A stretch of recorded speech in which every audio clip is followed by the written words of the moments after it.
자, 포스터 디자인은요, 알리고자 하는 내용을 빠르고 효과적으로 전달하기 위한 디자인이에요. 그래서 포스터 디자인의 종류에는 문화 포스터, 계몽 포스터, 상업 포스터, 관광 포스터, 정치 포스터가 있어요. 문화 포스터는 음악회, 연극제, 영화 등 문화 행사의 안내를 목적으로 하는 포스터인데 어느 날짜에 음악회가 하는지, 날짜, 시간, 장소, 또 누가 나와서 이제 연주를 하는지 이런 것들이 명시돼야 되겠죠. 그래서 여러분이 무심결에 지나갔겠지만 음악회, 연극제, 영화 포스터를 아마 본 적이 있을 거예요. 그다음 계몽 포스터도 우리가 많이 학교에서 불조심 포스터, 흡연 예방, 뭐 폭력 그런 것들에 대한 포스터를 봤을 텐데 그런 게 바로 계몽 포스터예요. 국민 생활에 어떤 국민들의 의식을 계몽하는 걸 목적으로 제작하는 포스터인데 흡연 예방, 교통 안전, 불조심 등 의식을 계몽하는 데 활용해요. 자, 그 다음에 상업 포스터는요, 상품을 선전해서 이윤을 얻기 위한 그런 포스터죠. 그다음 관광 포스터가 있는데 관광객 유치를 목적으로 해서 관광지 안내, 유원지 등을 소개하는 포스터예요. 그래서 뭐 조치원에 복숭아 축제가 있다. 그럼 그걸 조치원도 알리고 복숭아도 알리고 뭐 이런 식이겠죠. 그 다음에 정치 포스터는 국가적인 정치 계획과 관련된 내용을 홍보하기 위한 포스터예요. 뭐 얼마 전에 선거가 있었죠. 그때 여러 정치인들의 얼굴이 들어간 정치 포스터 많이 봤을 거예요. 자, 그런 것들을 말하는 자, 거예요. 그다음에 그다음에 계몽 포스터를 우리가 제작할 건데요. 위에 포스터의 종류 5가지 중에 계몽 포스터가 어떤 포스터라고 했죠? 네, 국민의 의식을 계몽하기 위한 목적이에요.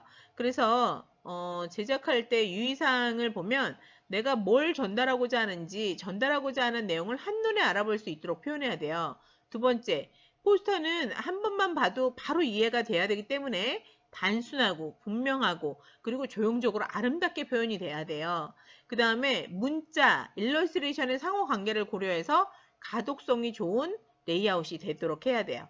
네 번째, 일러스트레이션은 입체 일러스트레이션으로 표현한다. 자, 지금 여기에 어려운 단어들이 조금 있죠? 자, 용어 정리 좀 해줄게요.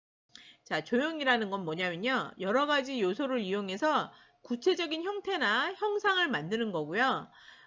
이 구체적인 형태나 형상을 만들기 위한 구성 요건으로 조형 요소와 조형 원리가 있는데 조형 요소는 점, 선, 면, 형, 색, 질감, 양감 이런 것들을 말해요. 그래서 점은 위치만 있는데 이 점들이 수많은 점들이 모여서 선을 이루고 선이 이동해서 면을 이루고 면이 또 형을 만들고 뭐 이런 식으로 되는데 그다음에 조형 원리는 율동, 비례, 균형, 대칭, 강조, 점이, 반복, 통일, 변화, 조화 등이 있는데 이런 것들과 이제 어우러져서 형태나 형상을 만드는 거죠. 자, 가독성이란 건 뭐냐면 멀리서도 잘 보이는 정도, 쉽게 읽히는 정도를 가독성이라고 해요. 그래서 가독성이라는 거는 이렇게 쉽게 읽혀야지 가독성이 높다라고 말을 하죠. 그 다음에 레이아웃이라는 건 뭐냐면 한 지면에, 그러니까 한 장의 종이 위에 글과 그림을 배치할 때 어떻게 하면 이게 효과적으로 잘 전달될까, 어떻게 하면 잘 읽힐까, 잘 보일까 이런 거를 생각해서 정리하고 배치하는 것을 말해요. 자, 일러스트레이션이란 뭔지 볼게요.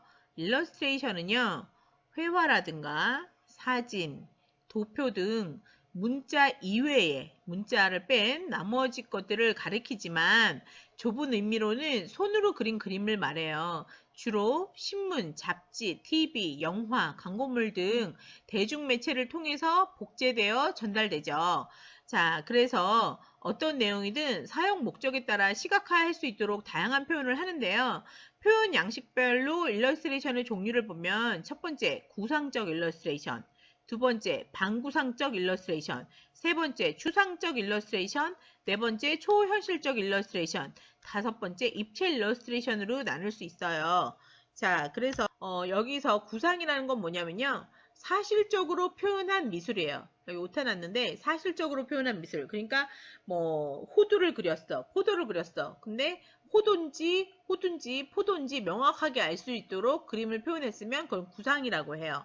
근데 반구상이라는 건 호두인지 포도인지 딱 단정 짓기는 어렵지만 이렇게 단순화되어 있는 전체적인 어떤 실루엣을 봤을 때 호두나 포도가 아닐까 이런 식으로 그게 뭔지 맞출 수 있는 형상이라면 이거는 구상 미술이라고 해요.